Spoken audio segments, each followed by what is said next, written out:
Hello, everyone. Welcome to the Dr. Sophia ObGyn Podcast. I'm an ObGyn practicing for over 15 years in my native New York City, and I love to help women learn about their bodies, empower them, and embrace themselves. On this podcast, we talk openly and with heart about all things affecting women, from pregnancy, menopause, periods, sexual health, fertility, and so much more. Disclaimer: this is general medical information based on my professional opinion and experience. For specific medical advice, please refer to your physician. Hello, everyone, and welcome to the Dr. Sophia ObGyn Podcast. Today, we will be talking about a subject. As always, I'm always talking about things with Touseef. And one of the things we were really diving deep into today was this concept of, where am I going to get my estrogen patch from? And so anyway, we decided we would bring this conversation to all of you. And so without further ado, I am joined by my good friend and co-host, Touseef Mirza. Hello, everyone. How's everybody doing? For those of you who are not on estrogen patches, might not know what we're talking about.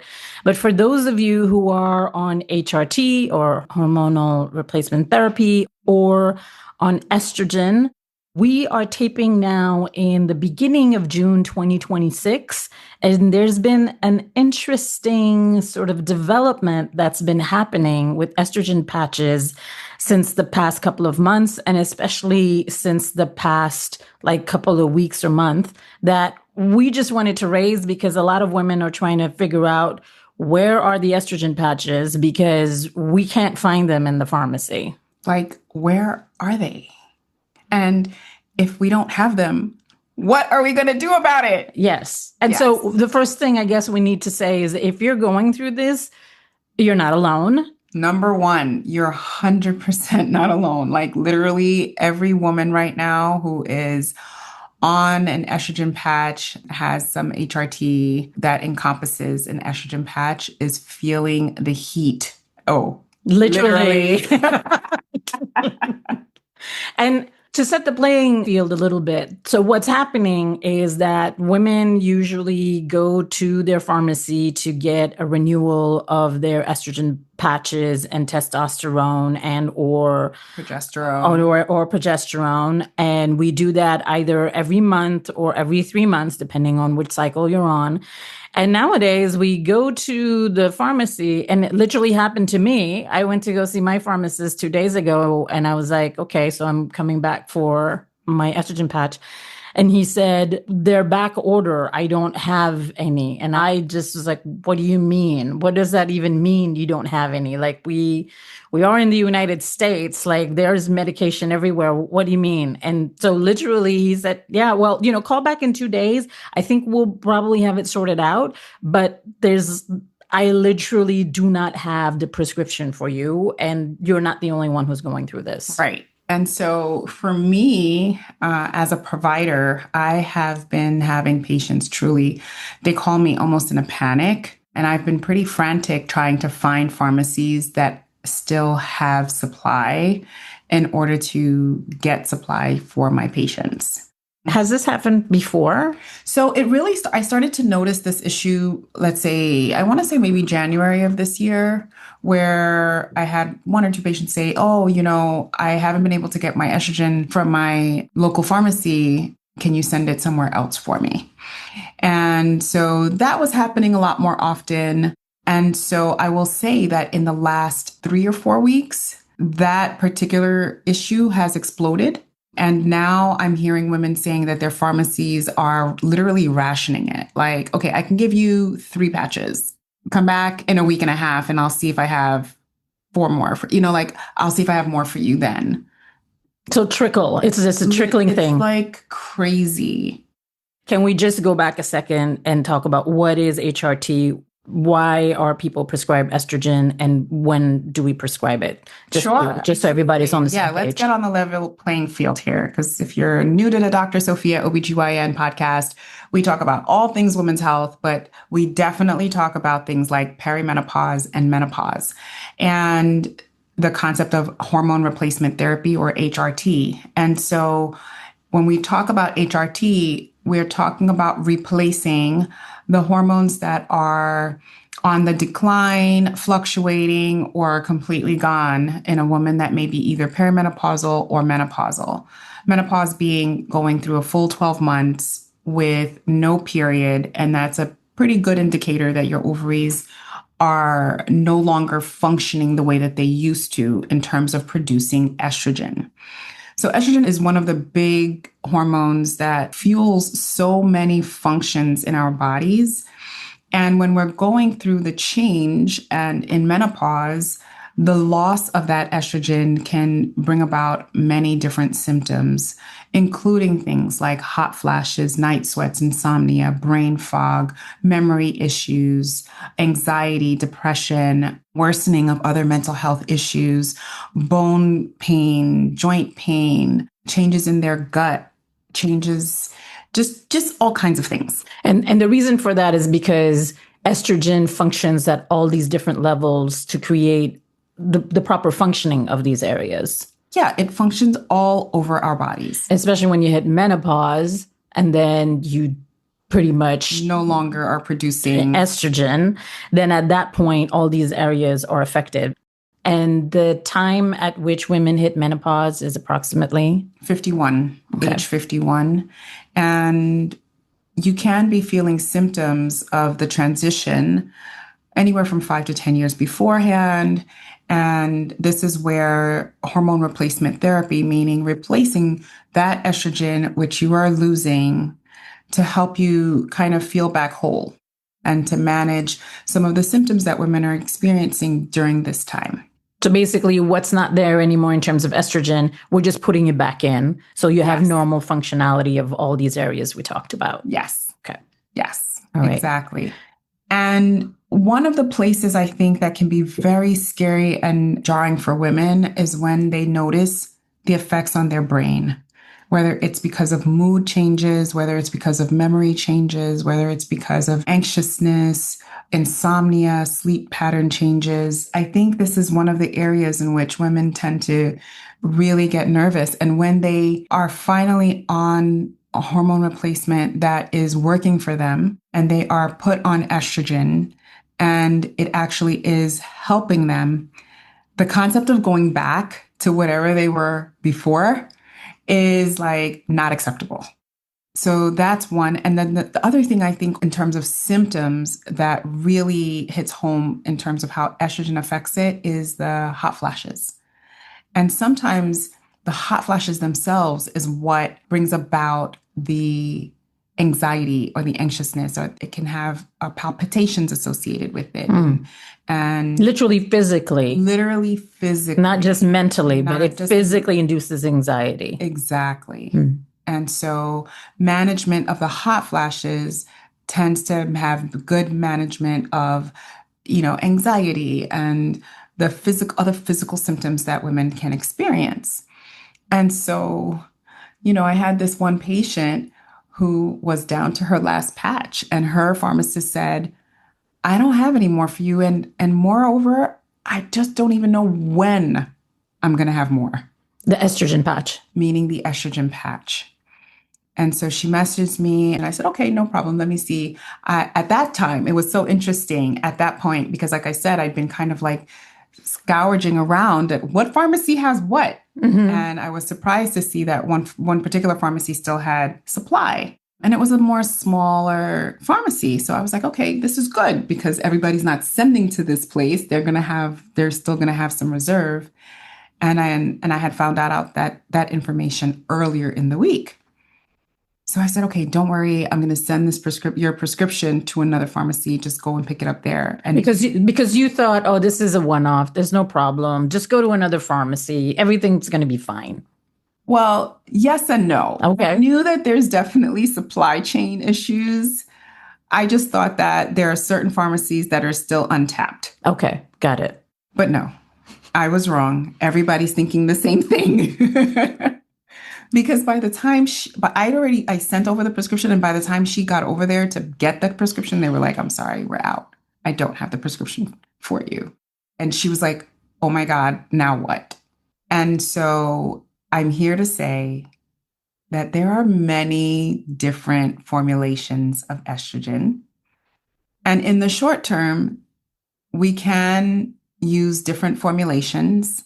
And if we need to continue with something that's topical, like the patches, then we can move on to something called an estradiol or estrogen gel. It is different in terms of how you use it. When you put it on, it's a little bit of it's a gel. You only need a small amount, and you want to put it in an area where other people will not touch you, or so it's not removed. So that you're not transferring it also to other people. Okay. Like a loved one, a child, a partner, or something like that. You want to wait till it completely dries before putting on your clothes or putting on anything else over it. So even though it's simple enough, but sometimes those little added steps can be a little annoying. Mm-hmm. So that's the only thing I'll say about it, though easy, very easy. I don't want to take away the fact that it is actually easy. But when you go from doing one thing to now doing another thing, sometimes that can feel jarring, or it's just not, I don't even want to go so far as say jarring. I think it can feel like a little bit of a nuisance. I mean, I just think it's the whole sort of realization, because I'm on HRT and I take patches and I've gotten used to having them. And then all of a sudden somebody says, well, we're out of them. And this is basically something I rely on like all the time. Right. That's kind of a shock, because you're just like, what do you mean there's no more of this medication? That so many women need right now. That women always needed, but now people, are using it more. So let's just go back a second in terms of, the question that comes up is like, why is this even happening? Right? Like, well, there's a huge reason why this is happening. I think women are really taking back their full autonomy, audacity, and care. I definitely think the fact that we've really come to the realization in terms of in the medical community that hormone replacement is mostly safe. Like way more women are actually good candidates for hormone replacement. And I also think we're doing a better job of recognizing how some of these symptoms that women may be experiencing, whether it's in perimenopause or menopause, can really be relieved with hormone replacement safely. And so, of course, we have all kinds of, not just the new information, but really, I would say, awareness. Exactly. The awareness has dramatically increased. And so women are going to their doctors saying, please, let's talk about this. And I think I may need this in order to feel more normal, functional, manage some of these things that I'm feeling, whether it's hot flashes or sleeplessness or fatigue that are associated with being in the perimenopausal or menopausal change. And it's true, especially I would say in the past year, 2 years for sure, but especially the last year, it's been much more in the media. People are talking about it way more. People are searching about it way more.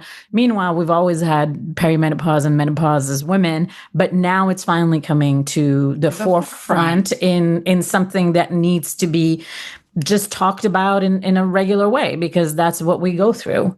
Not only is it that's what we go through, but I also think we need to recognize that in the medical community that people are, your healthcare provider is feeling a lot more comfortable actually giving women hormone replacement, discussing hormone replacement, and feeling like they can manage the symptoms of perimenopause and menopause using hormone replacement. I think one of the things that changed dramatically was in the fall when we had the black box warning come off of estrogen. I think that was definitely a pivotal moment because now it gave physicians and healthcare providers more confidence in using hormone replacement in women, and especially when these women, their patients are coming to them saying, I need this.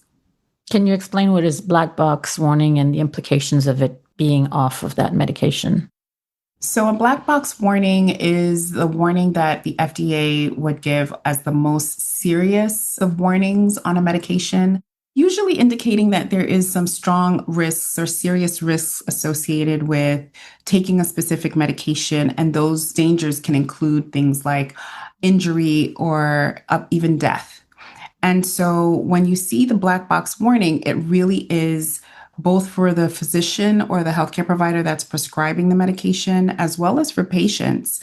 It makes it like, hold up, do I really need to prescribe this? Or as a patient, should I really take this if it has these kinds of serious adverse events associated with it? And then also, I guess you need to make sure, like in terms of your conditions that you might already have, and what are the implications of that? Or, I mean, in terms of conditions, we should always be thinking of that. But specifically to black box, it just makes you feel like I really need to know what are the risk benefits here before taking this. And if this drug or this medication has such a serious warning against it, then maybe I shouldn't take it. I should just live with whatever I've got going on. And so I think by removing that warning on estrogen specifically, because before it was like absolutely no to hormones was the feeling, especially after the Women's Health Initiative back in 2002, where they made the association or that, there's significant cancer risk, for example, with hormone replacement or stroke risk. And it's not to say that we shouldn't have conversations with our patients, because we should, in terms of managing and understanding what their previous medical conditions are and doing a true risk stratification. But to make a blanket statement that this medication, will cause that, I think having removed it makes people feel a lot more, when it comes from a regulatory body like the FDA, that, okay, now I know that this is, this has more safety around it. which, by the way, but just to go back, like to my understanding, that study was already designed not in the most optimal way anyways. It did have some flaws Yeah. for sure, especially the fact that the average age of the women who were in the study were 63, so far removed already from menopause onset. And so therefore, some of the risks that they found in the study, those women had just based on their age, regardless of whether or not they were going to be on hormone replacement. And in actuality, for the reanalysis of the study, they found that actually women who were on hormone replacement did better and had some risk reductions in certain areas. Things like colorectal cancers, things like breast cancer. If you were on estrogen alone, you actually had a decreased risk of breast cancer if you were on HRT. And so it's just understanding that some of those risks that were proposed or that were seen in that study, it may have been the age of the women in the study as a confounder. Meanwhile, usually a lot of times HRT can be given or is maybe recommended when you start to be in menopause. That's a good time to start. Yes. The better time to start HRT is when you're early in the transition. So starting it even in whether you're in perimenopause or in early menopause. So within the 10 years of being in menopause is better in terms of initiation of hormone replacement. So then the black box warning comes out. Yes. Then, and also before that, we already in the world, people were talking about menopause.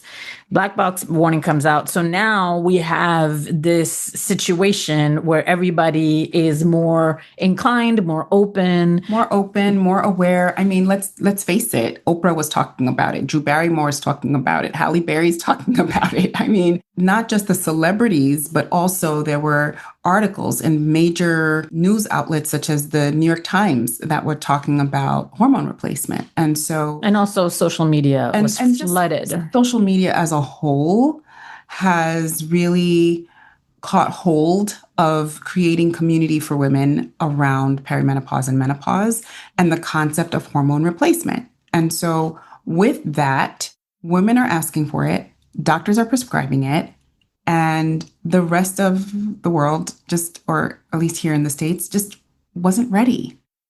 So it's interesting. At the beginning of this conversation, I was just like, where's the estrogen? Like, I want my estrogen. But now in a way, I'm kind of happy because it means that everybody's on the boat. You know what I mean? It means that people, or else it means that this train still hadn't completely left the station, right? So now finally, based on, how healthcare providers feel and how women feel more agency, understand, and want to have more control over their health, it fortunately, unfortunately brings us to this situation, right? So we do see, and unfortunately, as you say, because what I'm trying to say is there is a shift. This is the proof that there is a shift, right? So we can say now the demand is much higher than what it was before. Right. Before people would go get their estrogen and just, go back. But now there's an influx, which means that now the system has to provide, needs to change and so forth. Maybe they should have figured that out before, but alas, the point is that now we're actually here. And that's where we want it to be. It is where we want it to be. And we are in this like supply and demand kind of situation, and we're out of supply. But just because we're out of supply of one thing doesn't make us out of full supply. Estrogen, like I said, thank goodness, comes in many different forms. And depending on the symptoms that we're trying to address in the moment, perhaps if a woman is needing her estrogen, let's say for some vaginal symptoms, well, we can just give her vaginal estrogen outside of using something like a patch or outside of using something like the gel or an actual pill. So let's go back for a second. So in terms of all the different ways that we can administer estrogen, there's the patch, which seems to be like not the default, but the main form that it's usually just the simplest, I think, for many women. I also think it's because of the safety profile in terms of taking estrogen topically. It's just the way that it's metabolized. It's part of why the patch has become so popular over, let's say, taking estrogen as a pill, which is definitely an option. Okay. So first we have the patch, which is, I'm just going to say, more mainstream. And this is one of the reasons why we're having issues of actually getting it through the pharmacies. Also, just so everybody understands, when we say patch, it's kind of a small little sticker that we put around our pelvic area. So around our waist, either on the back or in the front, and we change it. So that's all what that is. That's what I use. Band-Aid. Yeah. So that's what we mean by patch. The second thing you said at the beginning of the show was the gel. So is that in the same area that we put the gel? You can. The gel, what's the thing most important to understand about the gel is that you have to, once you apply it, you want to make sure that you allow it to fully dry. And you also want to make sure that you're putting it in a place where you're not going to get it, let's say, can rub on someone else. And is that something you put daily or? And one of the bigger differences is that you do it daily. Yes. Okay. All right. And the effectiveness is similar to a patch? Is the same. Okay. All right. So this is very good information, right? So for the women's like, what am I going to do? Well, actually, you can do other things. It's just not the same form of administration, but there's other things. So then the second one is gel. The third one, you talked about the pill. Can you talk a little bit more about that? Yeah. Estrogen or estradiol can be prescribed as a actual tablet or, a pill that you take. And that you would also take by mouth. Take by mouth and you take daily. Okay. And just so everybody knows, so I'm on progesterone and estrogen, and the progesterone, I take it in pill form every night. Yes. And so then if we wanted to switch it to a pill, then it would just be an estrogen pills and an estrogen pill and a progesterone pill. Okay. Exactly. And they have some manufacturers that actually come as a combo where the estrogen and the progesterone are already together. Okay. All right. Is there another form, the pellets? So there are estrogen pellets as well. Not as common. You do have to go to a specific provider typically to get those. But it is another option. So what is pellets and how do you take that? So pellets are the medication in it literally looks like kind of like a grain of rice would be. It's as it sounds, a pellet. It's placed underneath the skin into a fatty tissue, and then it dissolves slowly over time. And so it's not daily, it's more so over months that gets replaced. So you have to go to your OBGYN or You go to a provider, to a provider? that Okay. does pellets, and they would do your pellet for you. And that usually is, like I said, over any time between, I would say, as little as perhaps 3 or 4 months to as much as 6 or 7 months. And where do they place them? They usually place them in a fatty area, more like around the buttocks area. Okay. So it's like a small incision? Tiny. Tiny incision in order to place the pellet. Okay. And then you put it there and that's it. And that's it. You forget about it. And you basically forget about it. Okay. Until it's time for it again. And is that just for estrogen or is that also for the other hormones? No, it's actually used for testosterone as well. And so one can get a testosterone pellet and an estrogen pellet. And it's the same concept in terms of when it's placed and that it lasts for a certain amount of time. And it's kind of like you said, put it in and forget it. The only thing is that if you have a uterus and you do an estrogen pellet, you still need to use progesterone like you do at night, for example. And is there a lot of women that do the pellet or women? I'm just wondering because people don't talk as much about pellets. So pellets, I think, are a little bit more controversial, perhaps, and that might be why there are a lot of people on pellets. Oh, they are? Yes, Okay. there are a lot of people on pellets. You do have to go to a specific provider who's been certified in putting in pellets or understands how to use pellets, etc. Are there any other formulations that we didn't cover, or those are So the there four? are vaginal formulations for estrogen as well, especially for women who are dealing with vaginal symptoms of menopause, such as the genitourinary symptoms of menopause, GSM. Which is, for example, vaginal atrophy or vaginal dryness related to estrogen depletion, perhaps women who have what we call dyspareunia or painful sex due to the lack of estrogen. Which means that the walls, they're drier and therefore... Right. So part of the way estrogen works is that it's like a tissue plumper. It's part of your collagen synthesis. And so at the level of the vagina, the depletion of estrogen also leads to the depletion of collagen in that area and leads to thinner mucosal walls or the walls of the vagina, the tissue around the vagina and the vulva, by the way, because estrogen affects all skin.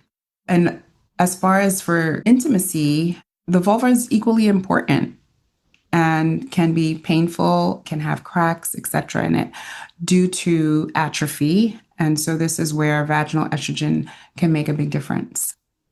So even if you're not having sexual relations, if you have dry tissue, does that also potentially cause itching and discomfort? Absolutely. Okay. That's a great question. And that's exactly right. So it's not just for sexual activity or intimacy. However, women definitely can experience discomfort, itchiness, or what we call pruritus, irritation at the level of the vulva and the vagina, burning.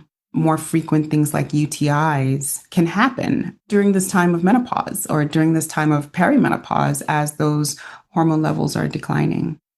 And so in order to help with the moisture or replenish the estrogen or bring the estrogen to that area, do you put a gel? Do you put a pill locally? So the beauty of it is that even vaginally, there's different formulations. It can be a pill, it can be a cream, it can be a ring in terms of what you can use in the vagina. It could be a suppository in terms of delivery of estrogen to the vagina. And I know before we talked about all the different aspects in which estrogen has an impact in how we function. Yes. But for those types of just specific local estrogen formulations, that's really just affecting your vaginal and vulva area. Yes. So the whole, what we call genital urinary system, because it's also affecting things. Genital urinary system. Okay. New word today. Because it affects your bladder, it affects your urethra, It affects the walls of the vagina and the musculature and tissue around it. And so, yes. Okay, so locally. I want to go back to the patient that you talked about at the beginning of the show. So let's say, well, she called you. She says, I need my patches, can't find my patches. Why was she freaking out? What were the symptoms she had before that she didn't have now, that she was just like, in no way, shape, or form, and am I going back to Where that I time? was? Yes. Oh, she's one patient that we get to talk about, but there's so many. In her particular case, she was having severe both anxiety and mood changes where she was very irritable, short with her family, short with her coworkers, short with her colleagues, because she was just so irritated and irritable all the time. And emotional. She just had this like emotional lability where she would just, anything could make her feel like teary-eyed or sad, or just hearing news that may be stressful, but would not have ordinarily made her completely have what felt like a meltdown. And that's what was going on with her before we realized that what she needed to try. Basically, what we did is we discussed it, because at that point she was like, I'm seeing a psychiatrist, I'm seeing a neurologist, because I just think that something's wrong with my brain. And when we came to the conclusion that, well, let's try this, maybe this is really menopause symptoms that are affecting you so dramatically. So I want to pause there, because I think a lot of women, the symptoms that you just named, not a lot of women would associate that with menopause, right? A lot of people might say, oh, I'm just moody and I'm just being, crampy, or I'm going through a depression, or there's, I'm dealing with trauma from the past that hasn't come through. There's all these things, but rarely do we say, is it because my estrogen levels are affecting my brain? I think we still need some evolution in that area. Yeah, we can definitely grow more. It's very important to, like, if anybody out there is going through these things, is to actually also put in the mix that maybe, depending on your age and where you're at in your hormonal journey, that this is also something to consider, at least. Definitely. And it doesn't take away from true psychiatric disorders or disease processes that may be happening. I don't want to minimize that by any means. However, I do think that if we have an opportunity to add to the hormone balanced equation and see if this is helping, then I also think that that's worth it, especially when you have new onset.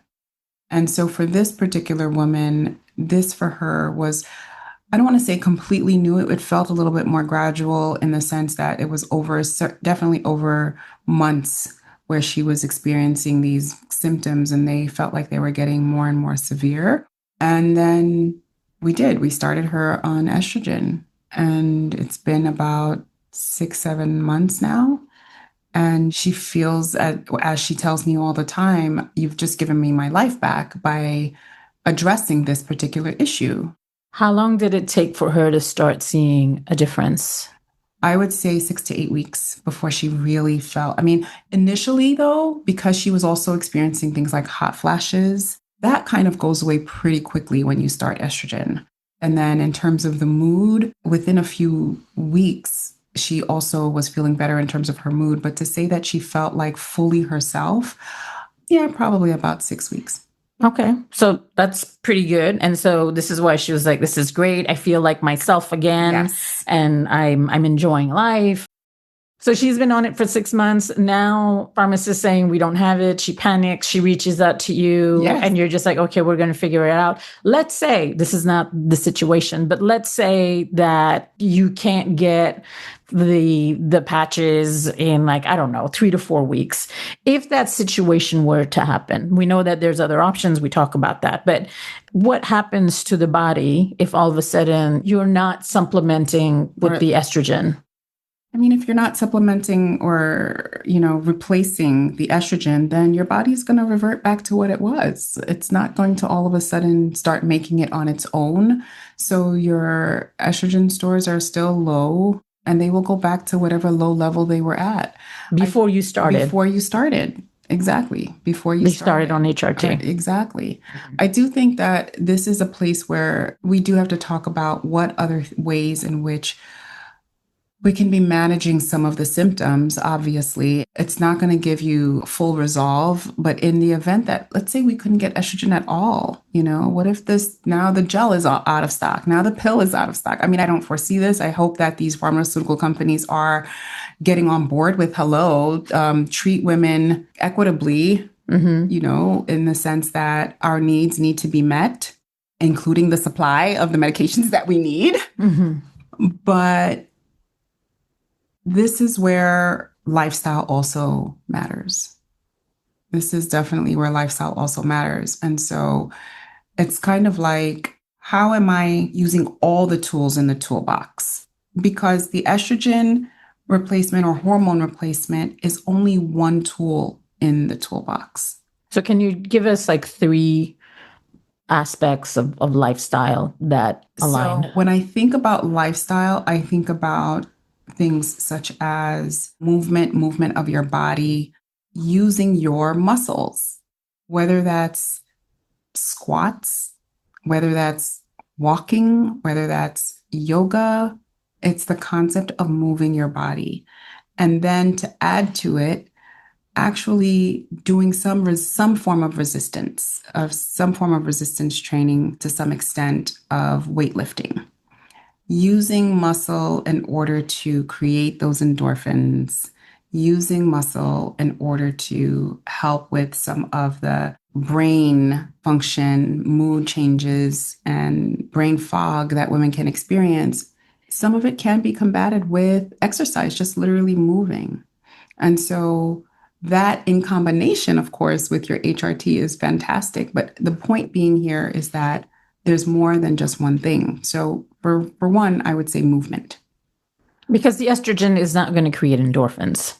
Well, I'm not going to say that it's not creating endorphins. Remember, estrogen, it might be facilitating the push out of the endorphins. Yeah, estrogen has a lot of functions and definitely is part of your serotonin and dopamine. All right, no shade, estrogen. You do your endorphin stuff in my brain. Keep going. Yeah. Estrogen's doing a lot in your brain. But the bottom line is that movement is 1. 2, we just cannot talk enough about nutrition. And when I say nutrition, it's the concept of what are we putting into our bodies that's going to fuel our bodies, that's going to help us to feel better. And understanding that processed foods and processed sugars bring us down. And eating whole foods and increasing our protein helps us to feel better. And so those are the 2 things in terms of other ways that we're adding to our toolbox. And then 3 is supplements. There are other vitamins and other minerals and things that also will help our body to function better. One of my favorites is vitamin D. I don't think we talk enough about how vitamin D is so vital also for so many other functions in the body, and that includes in the brain. And so it's not just about bones. It's not just about bones, but it's a big one. Yeah. Because it's a big one in terms of bones, yes. And it's a big one in terms of how it affects mood and how it affects your gut and how it affects your immune system. And so that's another thing, is understanding supplements that are really good for the body and can help mitigate some of the symptoms that we are experiencing during perimenopause and menopause. Let's say that a person then gets back on it after a week or 2, then you can pretty much go back to where you were. Yeah, I think pretty quickly. Okay. Yeah, the body has a lot of muscle memory. It knows what to do. It knows what to do when it gets what it's supposed to have. And so, yeah, going back on the patches is pretty simple. So I guess even if it feels like it's a scary time for women with HRT and trying to get our stuff, what I'm learning basically is we need to talk to our provider and tell them this so they can actually potentially provide another formulation, because it's not just one way of doing it. That is correct. It's not just one way of doing it. We have different formulations. And especially if we're talking about in the short term, in order to bridge someone from one method to another while they're waiting for their patches, because that's the one that makes them the most comfortable or that they're a lot more used to, there definitely are options. So I know we talked a lot about the amazing aspects of HRT, but it's not something that is suitable for every single person. Listen, like everything is not for everyone. That's number one. Number two, it requires a full conversation and evaluation by your healthcare provider. So it's not just because it's trending on TikTok. Does it mean that it's perfect for you? It's not because the black box warning was removed that makes it the right thing for you. It does require a conversation. It requires an evaluation because we don't want to miss other things that could be going on. Someone who's going through major depression because they're truly depressed needs to speak to a psychiatrist and may need antidepressants. We can't take that away. Someone who has arthritis or some other, muscle or bone related issue still needs to see an orthopedist. This is not magic being on HRT, and it's definitely not for everyone. But at least I can say with my whole heart that we do know it's very safe. Well, I'm going to say for me, you said it's not magic. I felt it was magic for me, though, because I just don't have joint pain anymore. And for me, that feels like, somebody just put a wand and say, bloop, okay, bye-bye. And everything went to fine. You're loosey-goosey. I'm all loosey-goosey. It's fun to move around. There's still a little bit crackling here and there, but there's no pain associated with the crackling. And that's a pretty fabulous, magical thing. I can imagine. I know for me, the way HRT has changed my life is the fact that I suffer from ADHD in a pretty major way. And the way that it is able to help control my brain. I can still, yes, of course, be a little bit distracted and scatterbrained, but I can still just be so much more high functioning. And this is something you feel like when you were in perimenopause, your ADHD became even more pronounced? Oh my God.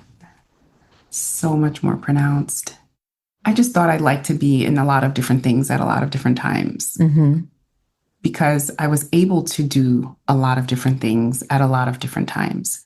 But now in perimenopause, the distractions are so severe in terms of how far they can pull me. And it's like I can't get back. And what HRT has given me is the opportunity and the ability to say, okay, this was a distraction, but okay, let me get back to what I was doing. That was the important thing that I needed to get done.